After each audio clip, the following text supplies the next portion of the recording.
On this episode of the Oklahoma Breakdown with Ikard and Lehman, presented by Riverwind Casino, we recap OU's win, yes, win over Kansas. And we also recap some of the other great games of week 7 in college football.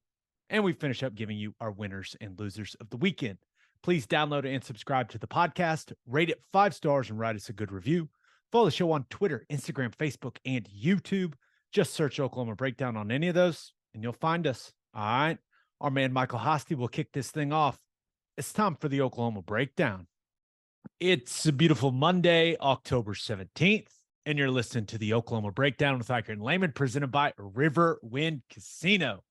Riverwind is Oklahoma City's premier casino experience, and there are so many reasons why Riverwind is consistently voted OKC's #1 casino, but it all starts with their amazing variety of gaming thrills and excitement. Riverwind's beautiful award-winning environment plays host to more than 2,800 of the latest electronic games with a huge selection of table games, including blackjack, blackjack match, roulette, and Teddy's favorite, craps. No matter what your game, Riverwind has it in spades and hearts. And to learn more about gaming promotions and entertainment options in the month of October, please just visit riverwind.com. Riverwind Casino, simply the best. Now recording this Sunday afternoon. This is really dumb. We're doing it right in the middle of the Bills-Chiefs game. I don't know why we thought this was a good idea, but please forgive us. Leave us a 5-star review and a nice comment while you're at it. Ted, the Oklahoma Sooners won a football game, and we get to talk about them winning a game. It's going to feel so good.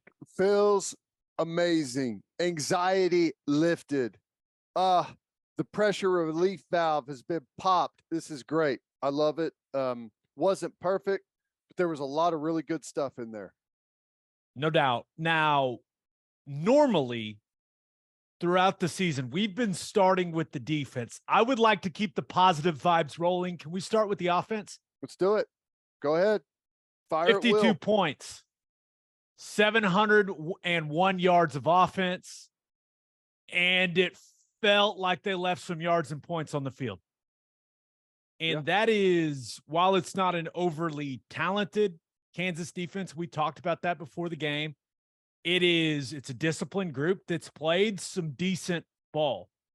For Oklahoma's offense to make that defense look that bad, that is an accomplishment. And to do it with 3 turnovers, I mean, if you cut those out,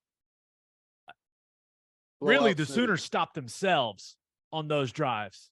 So yeah, let's jump into it. You just want to go position by position? Yeah, let's do it. Well, Dylan Gabriel makes a bit of a difference for this football team. Let's say so. Quite the difference, in fact. And, speaking of the turnovers, clearly got to clean those up, right? There was the miscommunication on the interception to Mims. I don't know, because Mims sat down in that hole in the zone and DG thought he was going to keep going. He throws it right to a guy from Kansas. Then ball just falls out of his hand on the option concept. And then Javonte Barnes' elbow knocks it out on kind of the open hand fumble interception where everyone's looking around going, what just happened? But other than that, pretty dang good, man. It was good. It was good to see him back out there too. I thought he was, especially starting the game off, sharp, accurate, zip on his ball. He made his plays in the running game right out of the gate, which I thought was important for Lebby to call that early. And, whatever type of, unease or whatever that Gabriel may have at that point, you just go out there, you make a play, you get tackled, you take a hit, and typically all the anxiety is gone. I like that he was throwing the football away. He hadn't done that previously. And I know it shows up as incompletions, but, early in the season, he was pulling it down, trying to go look for something else and taking sacks and negative plays. He got rid of it. Ball was flying out of his hand. I thought he was excellent. After having some time off, coming back, I thought he was excellent. Yeah, 403 yards passing for DG against the Jayhawks. And after going back and watching it, and I went back and watched all 105 plays or whatever it was, I thought he made good decisions on a lot of the RPO stuff, right? Depending on the box count or depending on kind of reading that apex backer, that overhang backer. You know, when that guy looked like he was filling the run, he did the smart thing. He pulled it and he threw it right in behind him. Like I thought he made good decisions in those RPO situations. And I thought he operated the offense really efficiently. One thing that stood out to me, and maybe I'm crazy, Ted, the tempo felt more under control. Yeah. In the game. Like it didn't feel as chaotic as frantic, right? They were still playing fast, but it felt a little smoother, a little more organized. Am I crazy? But that's just how it seemed. Maybe it's because they played better. That's probably got a lot to do with it. When the chains are moving, yeah. It did not seem like it never seemed panicked or rushed. It seemed like, hey, they were operating very comfortably and quickly, but not too fast, if that makes sense. Yeah. Well, it never felt rushed. It just felt smooth and efficient. It's like smooth as fast, and that's what it looked like. And, you know, I do think though in a lot of the game they were operating at a, you know, because we were out in front with the lead. So, you know, I don't know if that was necessarily the fastest they could actually go. But yeah, I know, I agree. It was under control. It was methodical.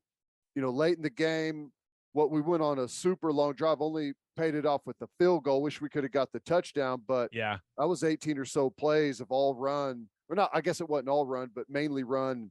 And that was excellent. But yeah, I totally agree on the pacing. Yeah. And you mentioned Levy wasn't scared to dial up a little run game with Dylan Gabriel either. I liked some of that stuff. He continues, hey, slid and protected himself. I like that in a lot of those situations. But man, how much are we going to have to pay for him and Marvin Mims to connect on one of those long ones? I know it. It feels like it's been eternity. Has it been since Kent State when, remember, busted coverage, Marvin was wide open down the sideline, since those two have connected like on a deep ball? I think so. So. Yeah, that one where I think we took a sack. You know, they run the play to Drake Stoops, and then they do this nice little switch where Drake plays on the outside and nonchalant Mims plays in that slot, and then he just rips it right up the seam, and he had him torched. It was another one where he was just, you know, you could see those poor guys hanging on for dear life trying to catch up to him, and he's gone, but we couldn't get the ball off. Yeah, but just kind of last thoughts on Dylan Gabriel. A few just still kind of oddly inaccurate throws, but all things considered, right? Him being out for a couple weeks, I thought he was pretty dang good, man. Clearly got to cut the turnovers out. Like, can't have that, right? You can't do that. You do that against anyone else left on your schedule, you're probably losing. But that was, all things considered, 52 points, 700 plus yards of offense. I thought QB1 played pretty dang good. Yeah. Nope. I totally agree. And, you know, I feel like he had some serious confidence rolling into this game. And I hope he carries that forward. And I hope the fan base has a little bit of a renewed feeling or appreciation towards Dylan Gabriel, seeing what it looks like without him and seeing what it looks like with him. Right. I feel like we have such a high bar around here that I think we forget sometimes what's right there in front of our face. And Dylan Gabriel, this team goes nowhere without him. Nowhere. So it was awesome to have him back. Yeah. You and I certainly have a large, healthy amount of respect for that young man now. Okay, on to the running backs. I thought some of the running game stuff was really good. I thought Levy did a nice job of just blending a lot of different concepts, throwing a lot of different things at Kansas. And some of the stuff was simple. It's like, hey, if you're going to give us a 5-man box, we're going to run it. If you're going to give us a 6-man box, we're going to pull the RPO stuff and throw it. I mean, and whether it was 2 high safeties, 1 high, you know, we talked a lot about it on the broadcast, but pretty simple, clean pictures for this offense when it came to the run game. And boy, Eric Gray looked good. He did, boy. How many times did we have it blocked up? And there he is. He's one-on-one. They fit it how they're supposed to. He's one-on-one with the unblocked player and comes up hugging air. Anthracite gray for Eric Gray. It's his color, man. It's his color for sure. And, 176, 2 touchdowns. You mentioned, I thought he was just fantastic in space. I thought it was his best game at OU. I mean, when you just thought about like the impact plays, he had the big, explosive impact plays that we've kind of been hoping for from him over these last couple seasons. He had several in this game. Like the best one was, the touchdown gets called back for a terrible hold. That was not a hold on Chris Murray. And he was like, all right, I'll just do it again. And he just did it. That was one hell of a performance for Eric Gray. And he did it in between the tackles. He did it on some of those edge runs. He did it on some of those swing passes, right? Like he did a little bit of everything for that offense. I thought he was, man, if it was between him, Braden Willis, who had the biggest impact on the game, he was good. Yeah. And I tell you what I really like, and I think is really impressive. You're right. I think this was his best game as a Sooner. And I also feel like we've said that like 4 or 5 times this year. Yeah. Which means he's constantly upping the bar week after week. He's getting better and stronger and more confident. He's understanding and trusting the run schemes and gets the timing of them better than he has at any other point. And he is just trashing those open players whenever he's got them one-on-one. And it's a lot of fun to watch. I still think, with the week off, because he was hobbled out there. I don't know what was going on. He limped off the field really bad. I was worried about it. And he got all, banged up a little bit, in the TCU game. So a week off, and I know they're going to be getting some work in and stuff, but, to be able to regroup a little bit here and then hit the stretch run, which, the stretch run isn't going to be easy, but the schedule's a little bit lighter, in my opinion, on the back end, other than maybe the Oklahoma State game. I think every other game, in Oklahoma State, I'm not saying it's not winnable, but the rest of them, I think you should win the rest of those games. And then Oklahoma State, we'll see what happens. But to have him playing his best, then getting a bye, I feel really, really good about that. The only thing to worry about is, like, does he lose that magic that he's got going right now? But I don't think that's going to be a problem.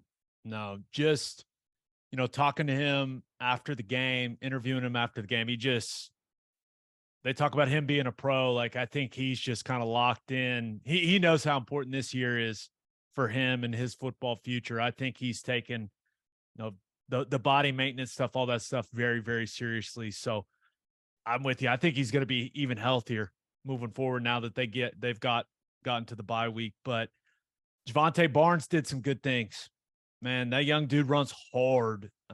Now I thought he left some yards out there. There's a couple where he's making a cut and you're just like, what are you doing? But he's always bringing physicality when it comes to finishing runs. Thought, punching in those touchdowns, that was big. That was good to see. On the goal line stand before halftime for Kansas. And by the way, I love the fact that they went there. I love the fact that Brent Venables and Jeff Lebby were aggressive in that moment. If you go back and watch the first play, I think he's too deep. That should have been a touchdown. Like he's like at his normal depth at running back. And normally you kind of tighten things down and things happen quicker, obviously, on the goal line. I think if he just scoots up, there's a nice surge, especially on the right side of that line. I think he could have rode that wave a little bit and it would have been a touchdown. But that's really the biggest nitpick I've got is that maybe his depth was a little off on that goal line situation there. But he continues to be impressive for a freshman. No, there's no doubt. He's got a really high ceiling. You know what? I liked a couple of blitz pickups. One of them for sure, as a freshman, he stepped up there really good in the hole, thudded up one of those backers on a free hitter as he was coming through there in some decent space, which is, it's basically like tackling someone in space. It's not easy. And and he stepped up there really nicely. And him and Rain picked up that little twist coming up the middle, really good. So no, I've been happy with Javonte Barnes, but where does that leave us with Marcus Major? He was in uniform and looked healthy-ish, but I don't think he got a snap, did he? I don't remember him being out there. I remember. Nope. I mean, he was definitely, saw him on the sideline several times. So I still think there's a role for him with his power and explosiveness. But the last time we saw him out on the field, he didn't look close to 100%. So maybe that had more to do with it than anything. Yeah.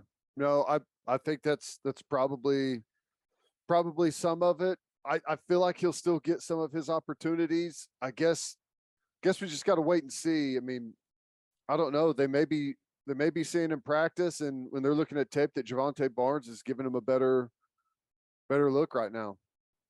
Yeah, something to keep an eye on moving forward. Okay, wide receivers. I assume they had a lot more fun this week than they did last week. And let's start with Marvin Mims. Just great to see him get the football. Right? We talked about it leading in the game. Got to get this man the ball. And for whatever reason, still can't connect on the long one, whether it's a couple of those deep shots that him and Dylan Gabriel couldn't connect on, or that quick slant that it looked like if DG would have put it out in front a little bit, he probably catches it, maybe takes it to the house. But I love that Lebby found all kinds of different ways to just get the ball in his hands. And that was the most important thing. And it felt like Marvin Mims was back to having a big impact on the football game for this offense. 16 targets, right? Isn't that what it was? 16 targets. He continues, we didn't hit on the very first play of the game, which they threw a deep ball to Mims, but it set the tone for Kansas right away that, hey, this is not the offense you've seen the last couple of weeks. We are going vertical. We're going to stretch the field on you. And that was the case. Whenever he is involved, he does so much damage out there just by the coverage that he draws, the way that defensive coordinators have to always be leery of the deep stuff and give help. So thought he was excellent. Yeah. Jalil Farouk, kind of a quiet day for Jalil, but once again, he continues to really impress me with the way that he's blocking. Like that dude, he plays his ass off no matter if he's got the ball. He continues to impress. I thought the receivers and tight ends, whenever they're out in the slot, I thought it was their best game blocking by far. It was amazing. Just caving guys backwards off the line of scrimmage whenever we're running the bubbles and stuff, convoying all the way downfield, blocking guys 20, 25, 30 yards down the field. I thought it was excellent. I agree. Theo Weiss, clearly a guy that was very frustrated last week. Wasn't even on the field much with what the game plan looked like against Texas. Good to see him have some impact plays. Really nice route, kind of on the hitch, the kind of like hesitate and blow by you. Beautiful route. That play worked exactly how you draw it up. And just nice to see him have an impact on the game. And then Drake Stoops, maybe the best way to describe it is he makes tough catches and he's now the jet sweep guy. Like that's it. Tough catches and jet sweeps. That's Drake Stoops' existence right now. Yeah. And he's got an eye for it, which is interesting. Typically the jet sweep goes to the fastest receiver that you got. That's usually the guy that you target on that. And, he's just got a really good knack for it. I think part of it is they send him in motion so much that it's a little bit better way to hide it than whenever you've got your speed guy coming across the formation. Everyone's antennas go up perhaps, but he does a really good job finding those open areas. And I'd like to just do a study at some point on Drake Stoops. Doesn't it feel like 90 to 95% of his touches result in a first down? Isn't that just how it goes? He does. It did seem like he was signaling first down a lot in this one. Yep. Just like, and it's just a subtle like, okay, here we go. Not very demonstrative, but yeah, dude, he continues to make plays and, last to this. it was awesome to see Coach Stoops rocking the 12 jersey yesterday. That was awesome. That was awesome. And I'm wondering how many of those Carroll ordered. It's got to be a lot. Probably. It's got to be a lot. Sell them out. That's but it great. is, yeah, that was, I walked into the tunnel, I saw that jersey, I was like, that is awesome. It's like, I don't think I'd ever seen Bob in something other than like a t-shirt or a polo, and he had that jersey on. It took me a while. I was like, wait, what is happening here? It was awesome. I left the booth during the pregame show and went down to the field for a minute. And in between like the elevators that go up to the press box and where kind of the south end zone is, it's just all bunch of fans in there. And I guess Coach Stoops just parks right down there under the in that under the stadium. And he was walking up. And at first, I almost didn't even notice him because he blended in with all the other fans that were there. And I was like, oh, hey, Coach. it was awesome. Yeah. Okay, Braden Willis. I don't know what else we can say about this guy, man. I mean, I will say that dude has made himself a lot of money this season. Yes, sir. A lot. And he's become a bigger weapon as a pass catcher. You saw that early with that nice catch and run. You saw it on the spinning little pirouette touchdown down the sideline, keeping the feet in bounds. That was great. But just his impact as a blocker, man, he had another one, right? Another just, they run that little zone insert concept, and he just took Barry Hill for an absolute ride on the, I think that was the direct snap to Eric Gray, right? Mm-hmm. And man, we're running out of things to say about number 9. Man, he's been fantastic. I said on the post game, Toby always asked me, I have to do a player of the game. And I said, it's Braden Willis. And I'll just go ahead and take him as the player of the game for every future game until I see otherwise, because there's been one guy on the team that has played the exact same in every single game at the same speed, the same intensity. It doesn't matter what the score is. It doesn't matter what the opponent is. He plays the exact same, and that is at full tilt. I absolutely love the kid, and I'm sad that this is his last season. I agree. But thankful that he's there to help set the foundation with this new staff moving forward. Yeah, I'm with you. Okay, offensive line wise, just hit on each guy real quick. Anton Harrison, thought he looked a little healthier, did some nice things in the run game, was absolutely locked down in pass protection. And one of the things I'm starting to see just when it comes to an area of improvement, his violence when he arrives at the second level now is right. He used to kind of get there and do a little dance with linebackers, and now he is starting to punish some of those guys, which I'm a big fan of watching.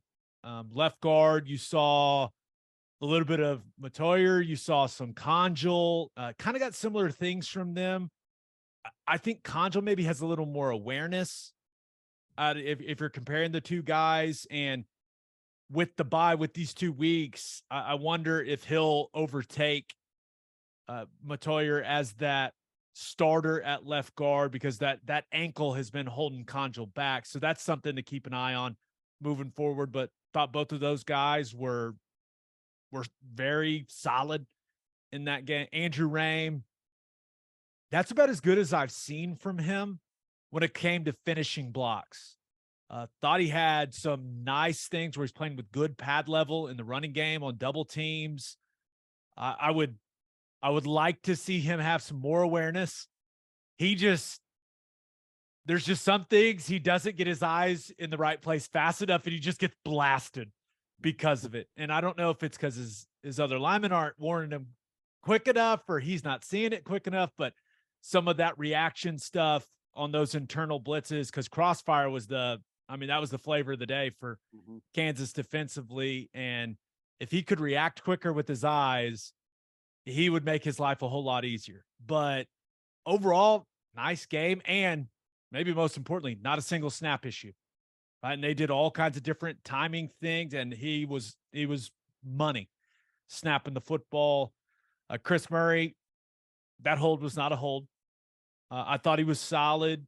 he's getting pulled a little more than I would like to see, and that we've seen from him in the past, but he's still playing with the physicality you want to see. I thought he got a little tired in the game, and don't really blame him. You're wearing gray jerseys, and it was hot as shit. And they ran 100 plays. Yeah. So you can understand a little fatigue there. And then Wanye Morris overall thought he played well in the run game. He's coming along in the run game, what he does with his hand placement and his hips, but he's got to get some things cleaned up in pass protection because he gave up the sack, right? DG gets blindsided as a result of it. And he got beat a couple other times and frankly got away with a couple egregious holds, which, hey, you got to do what you got to do, yeah. But he's got to be more consistent technically in pass protection. And it was at some points in time, it almost seemed like, hey, he took his set and kind of relaxed just for a second. And that's the last thing you can do. Never relax, ever. But other than that, like, they ran the hell out of the ball. The offense was humming. Was it perfect? No. Could it be better? Sure. But overall, I mean, thought they imposed their will nicely in the fourth quarter. It's about as complete of a performance we'd seen from the offensive line this season. Yeah, I agree. I thought they looked pretty good from my perspective. And I agree on Harrison. It seems like he's getting better and better as he goes. And, I've seen him throughout the last couple of weeks kind of slow to get up, laboring, which, he's playing through some things, which it's good to, like, it's almost like it's making him angry out there. And that's part of it. Rarely are you going to play through a whole season and not have some type of nagging things, whether it's an ankle or a knee or a shoulder or whatever it may be. There's always something out there. And to see him like play focused, tough, hard-nosed football through some of those things is impressive. Yeah. And the bye week is going to be very, very kind to him. I assume get him healed up, get him some rest for this stretch run. So you got anything else offensively? It was fun to watch him score a lot of points, kid. Felt nice. I'll say this. I thought Jeff Lebby called a masterpiece of a football game. You saw double move stuff. You saw wildcat stuff. I thought the pacing was excellent. I thought spreading the football around horizontally and stressing the defense both horizontally and vertically was great. Just getting Dylan Gabriel involved in the running game early on, I thought that was excellent. I even like the option stuff. I know we fumbled on that one, but Dylan Gabriel's about to make a nice play on it. Yeah. And to put that stuff in there, when you have option, now all of a sudden, almost every formation that you insert defensively, we got to have a conversation about, okay, well, who's the quarterback man and who's the pitch man, and how do we play speed option out of this, which just adds to, it's just another layer of things that you have to worry about defensively in every single formation. So I thought the stuff that they put in was excellent. A lot of the stutter and go stuff that they had, a couple of different plays like that, I thought they were great. After the game, we interview Levy and Roof after each game. My first question to him was, I was told you were the worst offensive coordinator in the country this entire week. What happened out there? How'd you put up 700 yards of offense? Yeah, he got a good kick out of that one. All right. I'm curious what you got to say, man. Let's talk some OU defense against the Jayhawks. The floor is yours, sir. Well, it's interesting. I come away from this game, and I don't know if it's just the fact that we've got off the losing streak. We won a game. There was stretches in there of some really good defense, but we knew that there was going to be some things in this game, just based off of what Kansas does, that were going to be problematic. And I thought we did a pretty good job navigating our way through that. And then we let our guard down on a couple of drives that were really frustrating late before the half. So those you obviously got to get cleaned up. But I came away from that game, Gabe, thinking that we as a team are knocking on the door of playing really good defense, which is interesting, right? Yeah, because they gave up 42 to Kansas. It's interesting. They gave up 42 to Kansas. Now, I'll throw a couple of things in there, some obvious things. Offense turned the ball over 3 times. All right. That hurts the defense. Some of them in bad field position. Okay. We gave up, we didn't have many of the free runners. Most of the things, especially early, that they made were super tight, tough, competitive plays. That first touchdown down on the goal line, defended great. How that ball got through there and he caught that, I don't know, but we're in really good position there. Couple of the other big plays that they made on third down in really good position. They just made plays. Some of that stuff is going to happen. But here's the real reason why I think we're close. I saw adjustment and anticipation of problem areas on the secondary and linebacker level that we just have not seen. We've been totally oblivious to some of those things. And a lot of our fits, whenever I'm watching during the game, I feel like it was, a total screw up.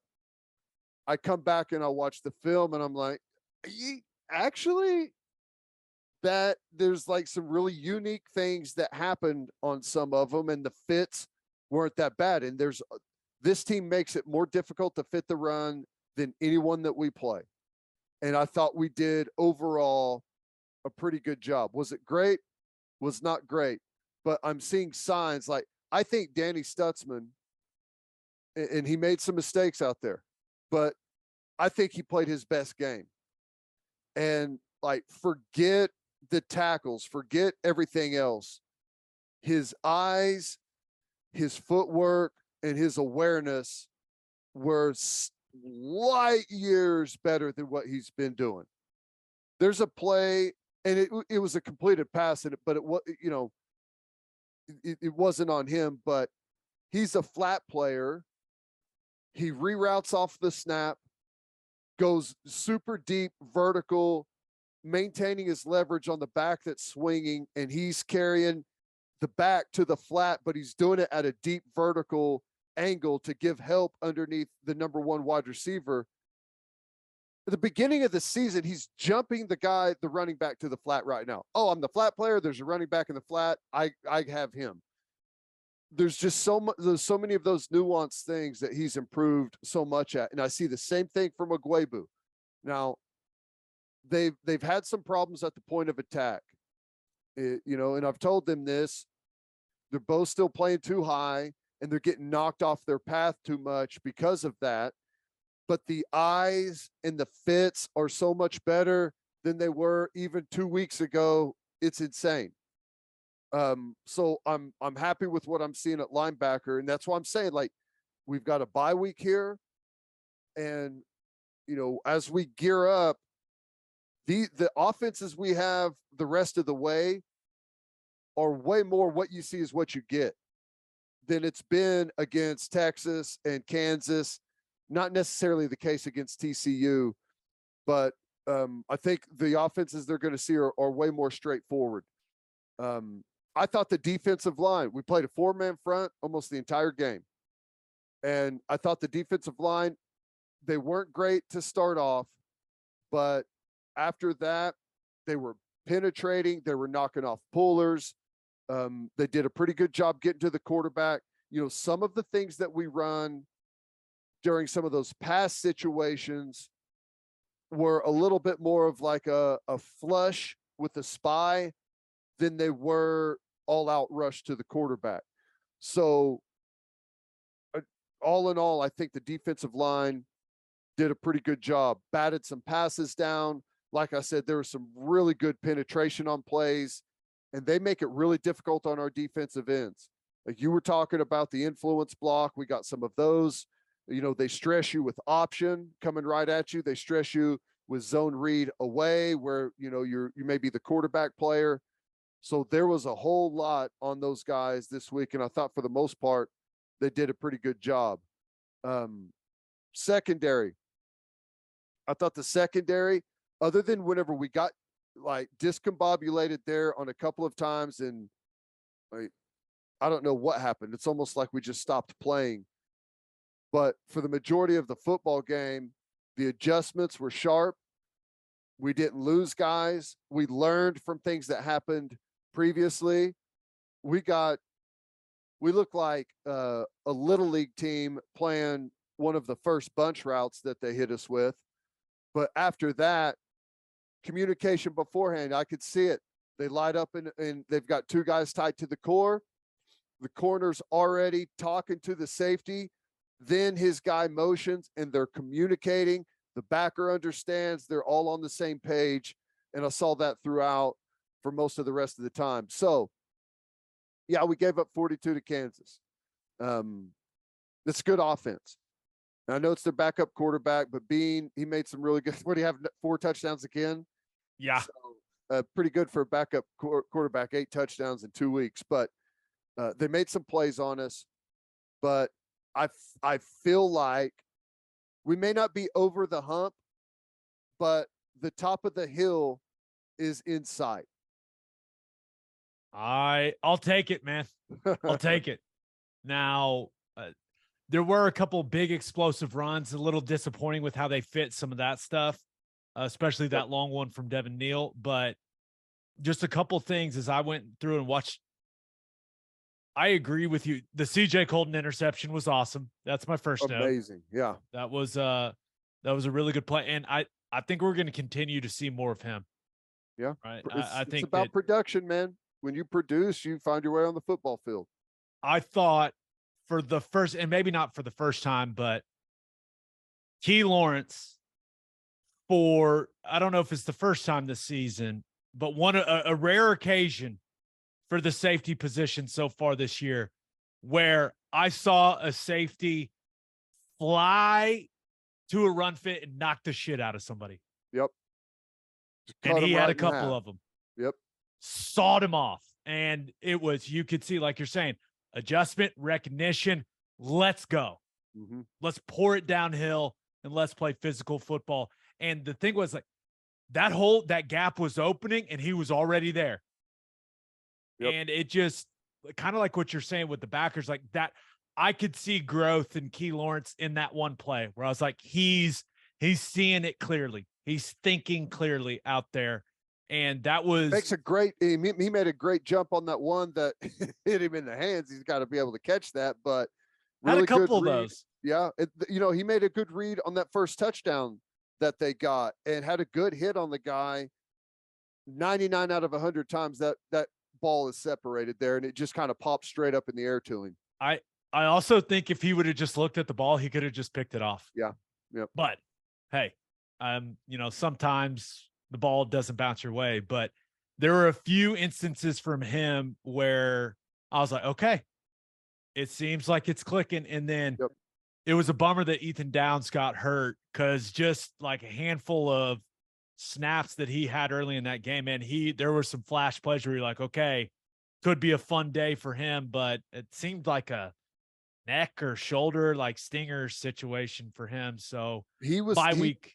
Yeah, he came off the ball on some of those plays where they're targeting him with like quick action and quarterback right there in your face. Like it's a lot and they leave you unblocked. And what they want you to do is like stand up and just freeze and shit yourself, right? Is what they want. And that is not, he was aggressive and flying and like whatever you do, make them be decisive right away. It will rally to what has happened. If the quarterback's keeping it, great. We'll rally. If they're going to give it to the outside, good. We'll rally. But he made them have to declare what exactly they were doing right away. One criticism, you mentioned the defensive line wasn't great early. They had some stretches where they looked really good. You got to have more production. More disruption, more production, not enough tackles for loss from that group. And can you believe that's Deshaun White's first interception in his career? Is that right? Huh. The first one he's been there for 15 years. How is that? I couldn't believe it when Toby said that on the broadcast. Wow. Yeah, I know he's had some really good opportunities at some in the past and hasn't been able to. That's what I told him after the game. I said, "This because you've just dropped a bunch." Yeah, that was a great play that he made on that one. Yeah. Sat back perfectly, had a real good, clean feet to break, get underneath that thing on the inside. It was a good play. He was sharp too, man. And, he had that interception, and I don't know how much production he had other than that, but there were some plays where he was the spy player, and they kind of run this little flush, and it flushes him to one side, and he looks faster and more aggressive than he's ever looked out there. And he's not one of the fastest backers that they got. He's just not. But he plays like he's the fastest backer, that we've got on the team. Yeah. All right. You got anything else defensively before we get to call your shot? It's coming. I'm telling you, it's coming. I bet we play our best defensive game of conference play against Iowa State. And there's a chance that not only is it good, it could be great. Does that have anything to do with the fact that they can't run the football at all and their quarterback's not any good? Yeah, absolutely. Okay. Just wanted to make sure. All right, let's get to call your shot. We asked you guys your number one takeaway from OU's win over Kansas. This first one comes from Steve McVeigh, and I feel like a lot of OU fans feel this way. He says, we better score a lot of points because it doesn't look like we can stop anybody still, and we need to stop turning the ball over. Hashtag go Sooners. Hashtag finish strong. Yeah, maybe. I think that's most. We want to score a lot of points, and I think we are going to score a lot of points. I don't agree that we're not going to stop anybody, though. I like I said, I see progress. Let's go it helps with a lot to see progress whenever your offense is playing well. When they're not, and the defense is constantly out there, and the score just keeps getting higher and higher, it's harder to see. I think you should go with the I'm seeing progress instead of the we're close. Did I say we're close? I don't think I did. I think at one point, I think there might have been a we're close in there, man. I've been trying to purposely avoid that phrase, but I do believe we're getting better. I'm seeing progress. Okay, and this last one comes from @ChiliWater405, who says a lot of freshmen appeared to be really good, arguably better than what we have already. Freeman, RSJ, we didn't talk about him. He looked damn good in a jersey. Barnes, Canick, and Thomas all come to mind. Future is right. I'll tell you right now, our Mason Thomas is the best pass rusher they got, and it ain't close. No offense to Downs or Grimes, but the guy it's so clear when you turn the tape on. He has so much more twitch than anyone else. Well, he's like 50 pounds lighter than they are. Which helps. Yeah. It helps, but now you're hoping he'll add the weight, he'll add the mass and keep that twitch, right? That's Jerry Schmidt's job. I'm sure Schmidt will figure it out. But man, he comes in some of those passing situations. It's like he wins every single time. It's impressive. Yeah. No, I'll push back on. I think we've got some good freshmen that for the future looks very bright with all of those guys mentioned, but I'll push back that they're better than what we've already got. Right. At least right now. I mean, I like all those guys. I like Javonte Barnes. I think he's going to be fantastic. He ain't better than Eric Gray right now. Correct. I like Gavin Freeman. I think he's got a really good future. He ain't close to Marvin Mims right now. Correct. Right? Although, awesome catch. Amazing catch. Did the crowd hit the Stoops chant on that catch a little bit? I think the crowd hit the Stoops chant. I think the TV broadcast hit the Stoops, and the radio broadcast definitely hit the Stoops. It's hard to decipher, especially whenever you can't see those numbers on those gray jerseys. I almost turned my mic on and was like, guys, stop mixing up the white guys. I mean, it's not that hard. They don't look the same. Right. That was a hell of a catch by Freeman, though. No, it was great. I think we've got some freshmen that are going to be good, but like Canick ain't close to Deshaun White right now. He's not. And that's okay, because he's a true freshman. He shouldn't be, and they're coming around though. Those guys are coming around.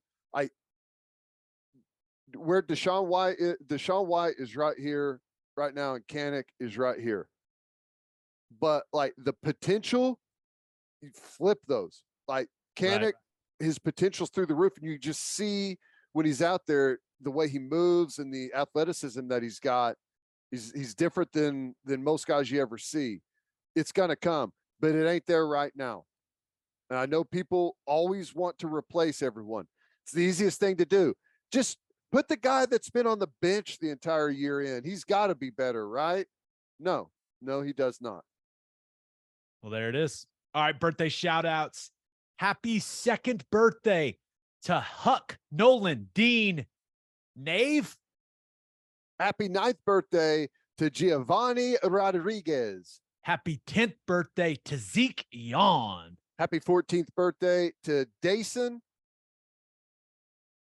Whoa. Nailed it. I think you nailed it. Happy 31st birthday to Micah Alsobrook. Happy 31st birthday to Dilly Brooks.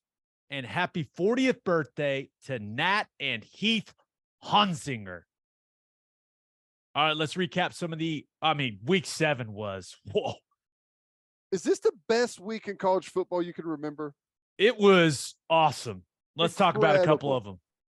But first, the only place to stop when you're road tripping is Love's Travel Stops. Love's has over 600 locations in 41 states, offering 24-hour access to clean and safe places.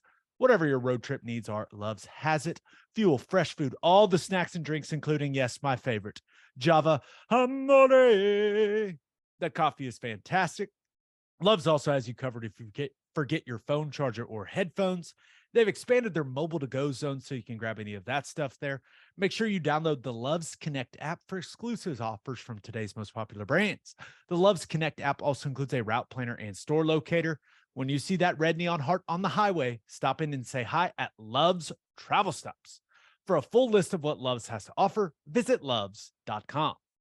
Opolis Clothing is the exclusive home for all of our Oklahoma Breakdown merchandise. If you want to live your life in buttery soft comfort, go to opolisclothing.com. That's OPOLIS clothing.com. Use promo code TED, TED, for 10% off your entire order. You still get a discount on all of the OU and OKC Thunder gear as well. It's opolisclothing.com. Use promo code TED for 10% off. Buttery soft and 10% off. And make sure you send your kids to Bishop McGinnis Catholic High School. Bishop McGinnis Catholic High School has a long tradition of educational excellence. With a 12-to-1 student-to-teacher ratio, no student is overlooked. Bishop McGinnis's college prep curriculum offers 22 AP courses. There are numerous clubs and organizations for students to join. And as a proud member of the OSSAA, there are 14 sports offered. If you want to provide the best possible educational and spiritual development for your children, contact Bishop McGinnis Catholic High School or visit bmchs.org. Remember, financial aid is available. Week 7 in college football did not disappoint. Incredible. Let's start in Ann Arbor, though. Whoa. Michigan with an absolute statement against Penn State, 41-17. And if you watch this game, you know it was not close. This was an absolute beatdown. Ted, I got a question for you. Yeah. You played on a lot of great defenses. What would you do if you gave up 418 yards rushing to an opponent? As a player? Yes. Or coach. Or radio guy. As a player, I dig a hole and dive into it for the next six months of my life. As a coach, I'd play all the freshmen on the sideline that everyone's asking for, make it worse. And in the media, I don't know, point and laugh, talk about how horrible everyone is. I We've don't been know. through that the last couple of weeks. We've kind Right. of done that. But in the first half of this game was strange, right? Michigan was moving the ball at will up and down the field, but, give Penn State some credit. They ended up stalling them out, right? Down in the red zone, especially it was a lot of times it was at like the 5-yard line, and Michigan ended up settling for 3 field goals. I mean, Michigan was dominating the game, but there was one big Sean Clifford run and then that really weird pick six for JJ McCarthy. And somehow Michigan was only up 16-14 at halftime. And Penn State actually took the lead at the start of the second half. And I was sitting there going, as I was rewatching this game, I was like, what the hell? How is this happening? But the second half, the score started reflecting what was happening in between the lines. And Michigan was just dominant, man. An absolute assault on Penn State's defense. That Michigan offensive line and that 1-2 punch of Corum and Edwards at running back, they're just doing whatever they wanted, man. Yep. Just a really, really impressive performance from the Wolverines. A couple just massive touchdown runs in the second half of this one. This was, I thought Penn State could go there and give them a game. Incorrect. This was a beatdown. Yeah, and that rushing number is shocking considering that Penn State they've been giving up like 80 yards rushing a game. They usually have an incredible front seven, and they got a stud safety back there that inserts. And you would think, like, if you beat Penn State, you do it through the air. But whoo, buddy, yeah, you're right. That is that's a statement for Michigan for sure. Yeah, and I thought JJ McCarthy played well, right? Played within himself. Now the weird pick six thing, that was just kind of bad luck. But there's a few throws where you're like, okay, yeah, this guy, he might have it. And then clearly what he can do as an athlete running just adds more juice to what Michigan can do offensively. And Ted, turns out James Franklin was not due to win a big football game. So, well, here's the thing, and don't feel bad, don't feel defeated for the Penn State fans. I've got a solution. Just pay James Franklin a little bit more money. One more raise for James Franklin, and that's going to be the difference. You're almost there. Close. They're close. Okay, let's move on to the game of the weekend. Oh my gosh. Number 3 Alabama falls to number 6 Tennessee 52-49 in just an absolutely epic football game. Tennessee ends a 15-game losing streak to Alabama in what was just a thriller. The fourth quarter of this game, man, I was at dinner and I basically told my wife, I was big group family dinner. I was like, honey, I don't know how to tell you this. Like, I got to watch this. And so I just kind of meandered over to the bar and I was watching the game. It was incredible, insane. Well, it was, I was lucky. I was up my neighbor's house. I had the 2 TVs set up, and the Alabama-Tennessee game and the Oklahoma State-TCU game was on at the same time. And it just, there was some overlap there, but just an incredible football game. That, I don't know that I've seen anything like it, frankly, with an atmosphere that big, over 100,000 people there. You've got, who's been the number 1 team. I know they weren't number 1 going into this game, but like, they're the best program in the country, right? It's Alabama, and Tennessee's got some excitement. They're trying to bounce back. They've got some momentum in their season, and it all comes together in this game. And, I had people that were like texting me early when, were they up like 28-7 or something? Yeah, they were rolling. I have friends like, dude, Tennessee is incredible. They're going to stomp Alabama. I was like, they're good, but buddy, I'm telling you, they got a dogfight on their hands. Just wait. And it turned out to be exactly that, down to the last moment. Incredible. Yeah, and the storyline coming in was the quarterbacks. Both of those guys delivered. I mean, my goodness. Bryce Young, and he was what I need to know, like, what that protection plan for Bama was along the offensive line. It felt like there was just free runner after free runner coming after Bryce Young. It was, and the fact that he was able to avoid so many of those guys and make the plays that he did, I think it just kind of speaks to his brilliance, man. Yeah, I know. I didn't see. Obviously, I haven't seen the film of it, but it looks like a lot of like zero with the delayed ad. The guy was delaying the ad late, and he was getting smoked. He took some shots out there, man. And Hendon Hooker he was great, and credit to him, right? Because it felt like Tennessee had blown that game, right, when they hand Bama the scoop and score. And to Hendon Hooker's credit, he didn't let that shake him. He came back, and now they got a big break on that PI call in the end zone that negated the Bama interception, which there was a long return on.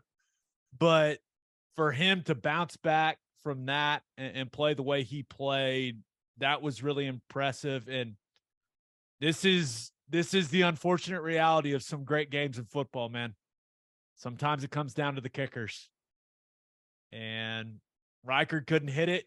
Now they didn't help him out, right? 3 plays, they get no yards. He ends up having to kick it from 50. Looked like he was playing the draw, and it just stayed straight on him, Ted. He came just a little outside in on it, and just a little baby cut to the outside of the goalpost there. But how Tennessee's went through, I have no idea. So I'm watching it at this restaurant, right? And I'm like, oh my God, it's blocked, because they had a jumper who comes clean between the center and the guard. Yeah. And I think it was like number 47 or something like that. And I figured he blocked it. I was like, wow, how lucky for Tennessee. The guy tips it. It still goes through, but I guess he just knuckled it that bad. He knuckled it. I don't know if the guy tipped it, but the view from behind, I was like, the officials said good. I was like, that did not go in. There's no way that went in. No chance. And my wife is like, yes, it did. I was like, no, I got to see a replay. There's no way. And sure enough, it did. But it don't matter. He didn't care. He had that cigar post game, but It's the ugliest game winner I think I've ever seen. And that fourth quarter was, just wildly entertaining. So much happened, but I will say, I'm not sure there's a running back that's better than Jahmyr Gibbs in the country. Woo. Oh, they should have gave that ball, the ball to that dude more, right? With how much pressure Bryce Young was at, I feel like they could have given him some more touches, but 17 penalties for Bama, which is a program record. It was just an awesome football game. The scene after it was, I won't lie, I was getting nostalgic. It reminded me, it was like OU Nebraska 2000 for me. Exactly. Now, obviously, there's more people, but them carrying the goalposts out and they go and throw them in the river. Which, there's a river that runs through town, but from my recollection, it's not like it's right next to the stadium, is it? I think they went on a nice walk. I think they have to carry that for a while. But did you see the thing? Now, I will say, come on, Tennessee. Did you see the thing where they're asking people to like donate to buy some new goalposts? Just pay it for that yourselves. Come on. What are we doing? I thought I saw something where Danny White had already, before the game, even like the week before, ordered new goalposts because they figured if we win this game, they're gone. It's just it's a lost cause. Well, they were right. And, just a couple thoughts. Actually, one more thing from the game. Did you see the left tackle from Tennessee spew on the field? No. He's just it's the most offensive lineman thing ever. You got to go find it. But they're on a drive. It's kind of late in the game. He's just standing there. They're kind of in the huddle. He vomits. He looks at the defensive line for Alabama and he just starts nodding his head like, yeah, you ready for this? It was awesome, man. It was like the most offensive line thing ever. It was incredible. Just projectile vomit straight into, yeah, you like that? We had everything in that game. We had projectile vomiting. We had a ugly game-winning field goal. We had, for unknown reasons, a player on the punt team try and pick up a ball that's rolling around on the field. That clip, like other than the guy puking and rallying for Tennessee, that clip of Saban yelling at him, like completely appropriate for Saban to ask him, what was he doing? What did he think happened? Other than thinking someone from Tennessee had already touched the football. Right. Which then is a no risk. Like I can go pick it up and advance it and it's still our ball. Right. That's the rule. No idea. No clue. Saban was, that's an awesome clip. I know. What the? Well, you had that. And then how can you give Alabama just a free touchdown late in the game and still win it? They just, they've got the exchange there between quarterback and running back, and they both think the other guy has it. It just drops straight to the turf. Easy. Dallas Turner just touchdown. Picks it up. He's like, look what I found. Wild. I will say, there's a conversation now to be had about Tennessee being the best team in the SEC. We're going to find out here in a couple of weeks when they play Georgia. Yep. Right. And then, there's conversation to be had about Hendon Hooker and the Heisman Trophy and, this team possibly being a national championship contender, but that's kind of all down the line. Bottom line, it was really cool to see Josh Heupel win that game. Awesome. Lighting up the cigars. It was really, really cool. It was fun that he showed, because he's kind of a coach speak guy, right? Like, let's be real. But those that have played for him like for a long time, like I did, or played with him like you did, like, there's a fun side to that dude, and it was cool that he got to show a little bit of that personality post game. I was really happy for him.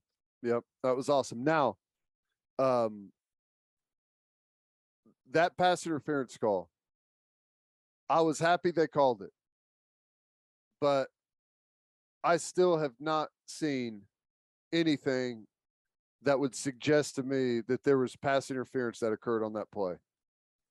I have not either, and sometimes you just need a break against Bama, man. No doubt. Wow. And what a break it was. It wasn't just like an incomplete, No, that was like game's over. It's done.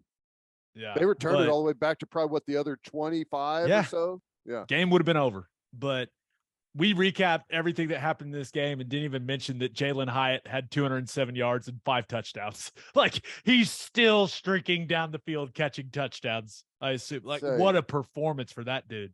That was great. He was money.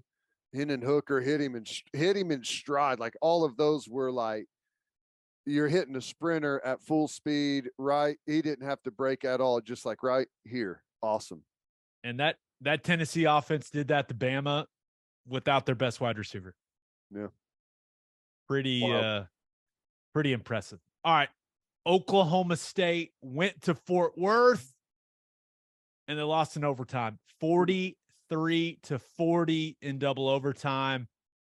I think the best way to put it, Ted, is TCU found a way to get it done because, man, they played poorly in the first half.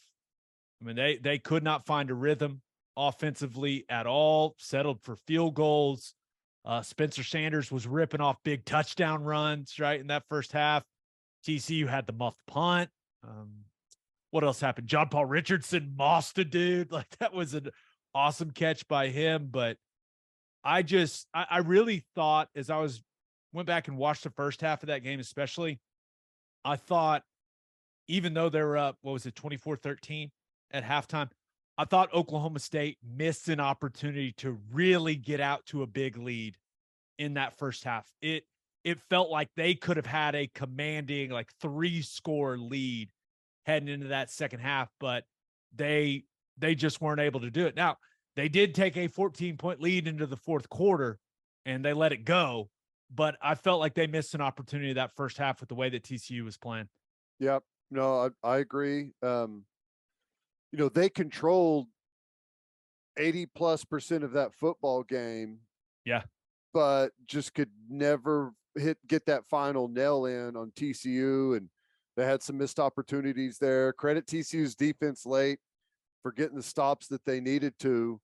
I was totally annoyed with how much they showed what I can only assume is Spencer Sanders' mom.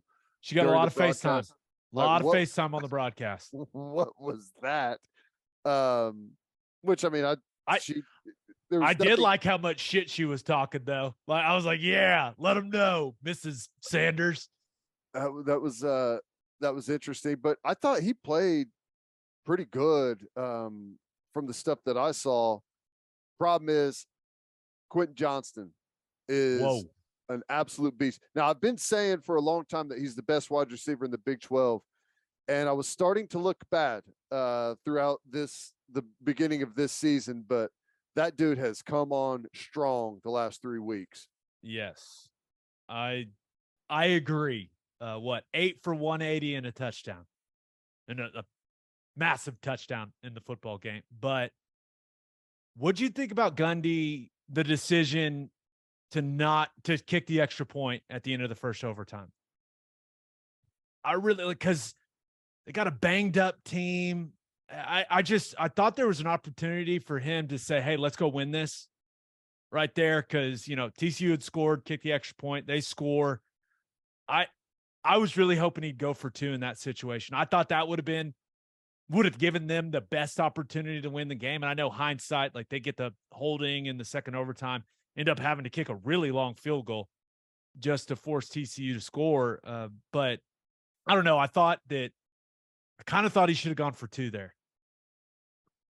Yeah. You're on the road. You know what I mean? No, I know what you mean. I feel like the 2-point conversion play, and I don't know what statistically it says, but I feel like it favors the offense massively. I mean, especially when you have a guy that can run like Sanders. Yep. And, whenever if I was to tell you, you have one play from the 3-yard line to win a football game, would you take it?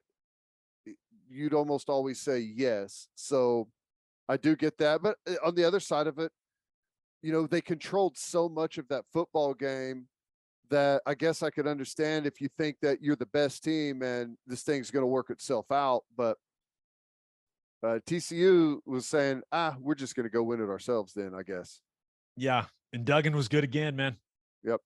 Thought he took a lot of hits in that game, but one thing, like, he didn't make any critical errors, right? Which is important.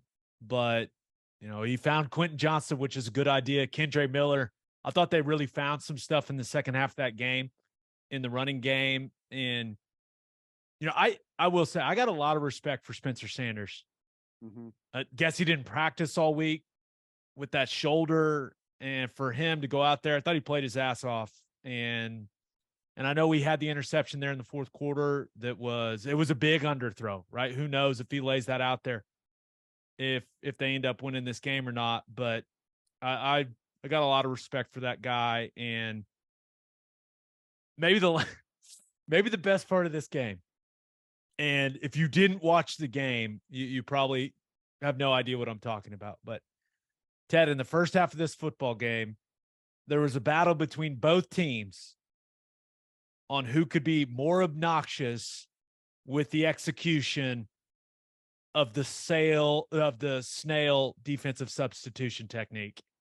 And It was so egregious that I think the refs even talked to both coaches about it. Like, hey guys, these guys you've never seen defensive linemen jog off the field slower than these dudes. It was obnoxious and hilarious. Well, we were in the post game of our broadcast. We had the game on the TV, and Sonny Dykes went off maybe worse than I've ever seen any coach go off on the officials. It was Matt Campbell-esque. He was hot. And at the time, I didn't see what it was, but I guess it's like the substitution deal. And they ended up either having to, I think they had to take a timeout because of it. Oh yeah. Oh my goodness. He lit into those guys for the entirety of the television, or wasn't the TV timeout, of the 30-second timeout. And the camera never came off of him. And he was F-bombing, and dude, he was mad. That was great. Yeah, it was something, but a great game. And I think both of those teams, Oklahoma State needs to get healthy. That's a banged up football team, but I think both of those teams still right in the middle of the Big 12 race. Would not be surprised if we saw a rematch between those two. Yep. So we'll see, but man, it's just some awesome games. And but if you're wondering, there were some other good games that maybe a lot of Oklahoma fans were paying attention. We'll talk about that in winners and losers. But first, it's football time in Oklahoma, people. There's nothing better to drink at the tailgate than Clubby Seltzers. Clubby Seltzers is an Oklahoma company that is already winning national awards because their product is delicious. Tastes exactly like a club special, but it's a seltzer. They're not just for tailgating either. Perfect to drink on the golf course, by the pool, after mowing the lawn, whatever. If you haven't tried Clubby Seltzers yet, go grab some. You won't regret it. Clubby's first variety pack is out. They've also got some new flavors out. They've got a new can. To find a place near you that has Clubby's, visit clubbyseltzers.com. And attention, business owners, you need Insurica in your life. Insurica is one of the country's largest insurance brokers with 30 offices throughout Oklahoma, Texas, and the Southwest. Insurica is able to customize programs by accessing the latest information from many insurance carriers.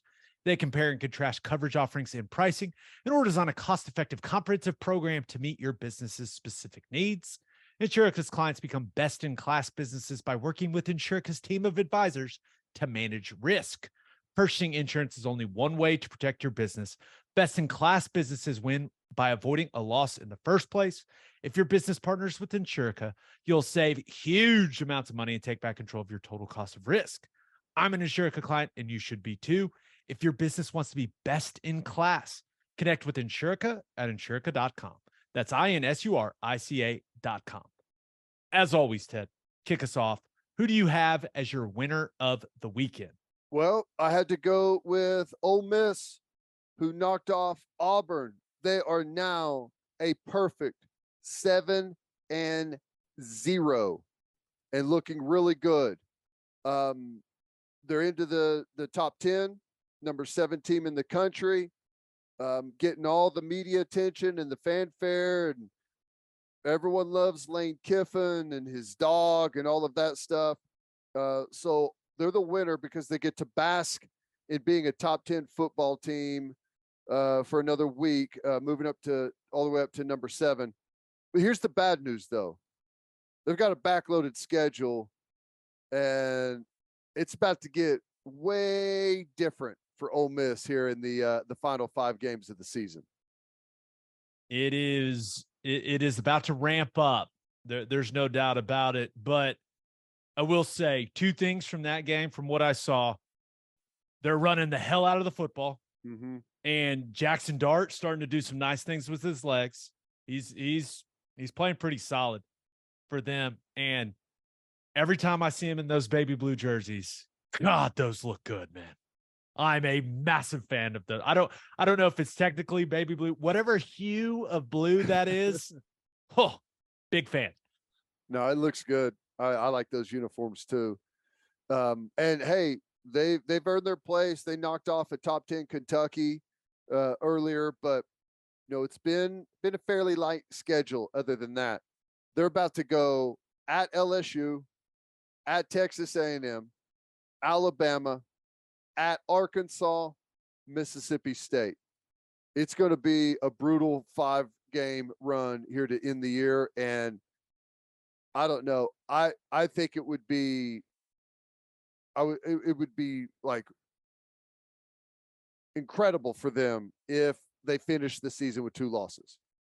So 3 of the next 4 on the road. Yep. And the 1 home games against Bama. Yep. Yeah, I'd say the schedule's ramping up.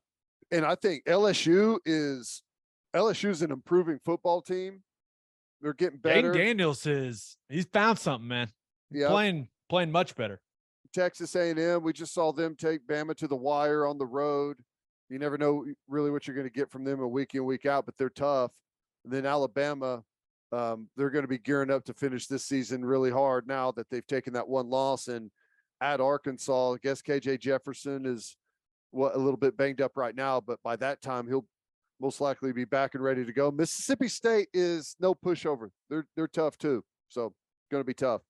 Yeah, but college football's more entertaining when Lane Kiffin's team is good. There's no doubt about that. There will be content. All right, who do you have as your loser of the weekend? Yet another amazing, really good college football game. I got to go with Iowa State.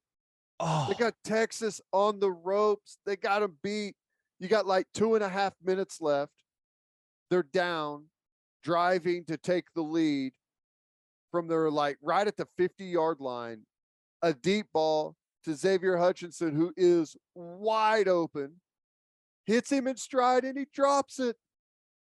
Easy touchdown. Now, do they hold Texas off to get the win? I don't know, but they definitely would have had the lead with 2.5 to play at home. It was really painful to watch because Xavier Hutchinson has been undoubtedly the best player for that football team. He's got like 35 catches more than the second place guy in the Big 12 right now. He's been great. And it wasn't a great throw from Deckers, right? He underthrew it, but underthrew him a little bit. Then that's hard when you're that open. Still, that's just a catch that guy makes. And you could just see the heartbreak, like he's laying on the ground. And that being said, they still, drive it down there. And what Deckers fumbled? That fumble was on first down, wasn't it? Where he fumbles it away to him and they never get it back, right? No. I'm pretty sure it was 1st and 10 from like the Texas 32 because he drops it. The drive still keeps going. And Iowa State still they looked like they were going to go at the very least kick a field goal and tie the game, but Deckers ends up fumbling and that was a painful one. But I told everyone, hey, that Iowa State defense is for real. Texas is not going to have a fun time playing them, and that Iowa State defense did their thing, man. Yeah, let's see. The fumble occurred at the Texas 32-yard line on 1st and 10. Oh, brutal. Yep. So, it looked like at the very least they were going to go tie the game. Yeah. But man. Now, was that the play that everyone wanted targeting on? Yeah, I was confused by that. Did you think that was targeting? I was confused. No. I didn't understand. Not targeting at all. Okay. In my opinion, he's a runner. He's not a defenseless player. He's not a quarterback. I thought it was a tough physical shot on I don't know. But you know what side I'm always going to be on whenever it comes to those. We had a Matt Campbell moment though, right? Yeah, we did. Yeah, we did. I'll say this. Deckers, that fumble, whether you think it was targeted or not, that dude got lit up on that hit. That was brutal. Oof. Some quarterbacks that, hey man, and I know they do a really good job protecting them, but buddy, as a quarterback, and I know everyone wants to have a running quarterback and it's a big dangerous weapon, but you're entering a different game that everyone else plays whenever you take off with that football. So keep your head on a swivel. Yeah. All right, let's get to my winner and loser. But first, First Fidelity Bank is a full-service financial institution based in Oklahoma with tailored solutions for all your personal and business needs. Checking accounts, saving accounts, home loans, and much more. They do it all. Whether it's online banking from your computer or mobile banking from your phone, everything is stress-free with FFB. Making mobile deposits, paying bills online, and moving money to different accounts could not be easier. First Fidelity Bank provides free ATMs worldwide, making banking convenient wherever you are. They also give back to the community. FFB donates a total of more than $500,000 to local charities and educational foundations. Make your life easier and go bank with First Fidelity Bank. Visit ffb.com for more information. And if you're a whiskey or bourbon drinker, stop what you're doing, head to your favorite liquor store and buy some Balcones products. You got to grab some of Balcones Lineage single malt whiskey. It was voted one of the top 20 whiskeys in the world by Whiskey Advocate, and you'll be shocked by how affordable it is. Also, you got to snag some of Balcones Baby Blue Corn whiskey. It's made from blue corn. That's the fancy corn. And that is why it has won more than 25 awards. Last but certainly not least, you got to buy some of Balcones Pot Still Bourbon. Its big flavors make it the perfect bourbon to drink year-round. Remember, in 2012, Balcones Single Malt won the Best in Glass competition, beating brands like Johnny Walker and Macallan. This stuff is the real deal, people. If you love great whiskey and bourbon at a great price, then Balcones products are the only way to go. The whiskey may be made in Texas, but the owners are from Oklahoma.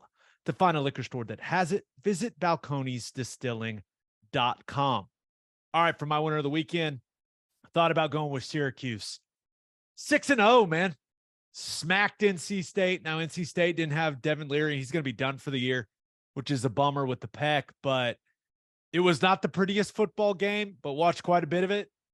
Never felt in doubt for the Syracuse Orange. They stormed the field like it was an awesome scene. I don't know what they call the Carrier Dome now. It's something different, but I'm still going to call it the Carrier Dome.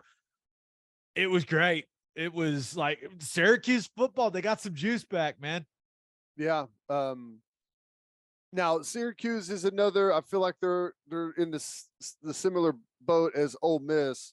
They've had a fairly easy schedule and they're backloaded big time. So it's about to get tough. But hey, what did they move up to? They were they 17 previously? I think they were 18 going into that game, and they are now 14 in the latest AP poll. Enjoy it. Enjoy it. Enjoy it while you can. Good for you, Dino Babers. Good for you. But my winner of the weekend, Kyle Whittingham, Utah, both. Cojones to go for two at the end of that football game, and I like it. It's similar to what I said about the 2-point conversion for Oklahoma State that I thought they should have gone for at the end of the first overtime against TCU. Put the ball in your best player's hands, right? And that's what they did. They got the ball in Cameron Rising's hands. They gave him multiple options in the pass game or to tuck it and run. One there in the pass game, he takes off. Flap jacket and all, looking doughy. Loved it. Mustache, hair flowing in the breeze, mustache wisping. And he got it done, man. And that was after they basically just go, QB power, student body left to score the touchdown on that 4th down play. And I love the call by Whittingham. I love that Cam Rising continues to be a deceptively good runner for how he looks, and he wins the game on a 2-point conversion. And that was an awesome game. And really it came down to USC's defense. They could just not get off the field, especially in the second half. Utah, 10 for 16 on 3rd and 4th down. It was a struggle for that defense who done some really, really good stuff up to that point to get off the field. Yeah. It was a wild game, man. It was fun to watch, man. And I know a lot of people were watching it, rooting against USC. You and I, our emotions are all over the place watching USC with our friendships on that staff. But it was just really fun. It was a really entertaining game. I tried to remove all emotion out of it. I'll tell you this. Caleb Williams made some throws in that game. Dude, what are they doing? Why are there so many unblocked guys running at him all the time? What is happening? I don't Dude, there were know. some plays. It looked like a video game. He's running around and it was, you know what it looked like? It reminded me you remember some of like the Johnny Manziel highlights the year he won Yeah. the Heisman? Yeah. He was doing some Johnny football stuff, just like running around, spinning in circles, and like he'd come out and then fling it downfield. It was amazing to watch. He threw that one. I think it may have been Mario Williams that caught it, but he threw him open, and it was just like, wow, where did that come from? He did some incredible things. I did think, and we'll see. I haven't heard any update on Jordan Addison. Didn't look good. Him going down for them was a big blow in that game for USC. And I guess the only other thing on the game, like Lincoln Riley, the way that he handled the last possession, from a clock management standpoint was confusing for me, right? I thought it was odd because, I mean, Utah's got the ball first and goal and you play it well defensively on first and second down. Like they never used timeouts. I didn't understand because I get you want to keep your timeouts, but having time on the clock, like if you don't have time to progress the ball down the field, then the timeouts are worthless. So college is so much different. Like you don't necessarily need the timeouts on offense. You need them when you're on defense. Yeah. And that's where it's like you still have the ability to stop the clock with first downs, but like there's got to be time on the clock for you to get the ball down the field. Right. Like, and you got to think as you want to have confidence in your defense, but you got to think, hey, I got to maximize our time in case they score. It's weird. You're going to have to explain to me. Oh, I know what you're about situation. To say. What was that? I don't know, but this is why I'm not a coach. Because if I was Kyle Whittingham, I probably would have assaulted that referee on the field. So if you didn't especially watch the after game, the explanation that they did not give. So if you didn't watch the game, so Utah scores, they get the 2-point conversion. They're up 1. There's still some time left on the clock. USC's got the ability to go down, try to get in field goal range, kick a field goal to win the game. Caleb Williams throws an interception, which pass interference was called. And the ball gets returned for, I don't even know how many 10 seconds. 7, 8 seconds. A lot. Yeah, it was a lot of time. Like the guy returns it for a while. And for whatever reason, they made it sound like they put time back on the clock that shouldn't have been put on the clock. What they made it sound like is there was an inadvertent. Yeah, but he was like a referee called a timeout. Like that's how they phrased it. It was bizarre. Who cares? You went back and reviewed it. Like pull out the stopwatch and just see where the clock should be. I mean, it's not that difficult. That was crazy. And not only did they put more time, they didn't get penalized for the interception return, like the clock where it should have run down to like 4 seconds or 3 seconds, maybe. They put more time on the clock than was originally on there whenever he made the interception. It was one of the situations where, because I was watching it, and we had some people over at the house. I was watching. I was like, "What's going on here?" Like it felt suspicious. Very suspicious. Yeah, but and there was no explanation. Just don't worry about that. There was an inadvertent timeout by the referee. It was very sketchy. Kyle Whittingham was like losing his mind, but that's what I'm saying. Like I probably would have tackled somebody out there. Like I will say, neck and got an answer out of him. I will say in that situation now, like with pass interference only being a 15-yard penalty in college, if you've got a situation like that where a team's only got time for like 2 more plays, tackle their wide receiver and pick it off and run around. Waste time on the clock. It's what Bill Belichick would do. Yeah, run around and then right before you get tackled, punt the ball straight up in the air. Yeah. Like, oh, one untimed out. Okay, cool. I don't know. It's just something that crossed my mind. All right, for my loser of the weekend, thought about going with the Atlanta Braves. Down go the defending champs. Oh, wow. Phillies took care of them. Just an offensive explosion. Yeah, I'm watching baseball now. Just an offensive explosion for the Phillies in game 3 and game 4. I believe outscored the Braves 17-4 in those two. And every time I was watching those get like that crowd in Philadelphia looked nuts, man. Yeah. That place was going insane. They've got a feeding frenzy there. And, there's some good sports going on right now. The sports are good currently, my friend. Also thought about going with just like everyone in the NBA but the Warriors. Apparently, the Lakers have decided that money does not matter. They don't care about the luxury tax. Did you see these numbers, dude? Crazy. So they announced they've agreed to a 4-year, $109 million contract extension with Andrew Wiggins, who was awesome for them in the playoffs last year. They also announced a $140 million extension for Jordan Poole. That's so he doesn't sue him for getting assaulted on their facility grounds. But the payroll and luxury tax for next season, right, with how everything lines up right now for the Golden State Warriors, $483 million. For reference, the NBA salary cap for this season is $123 million. The tax level is $150. Paying $483 million for the Warriors next year, as of right now.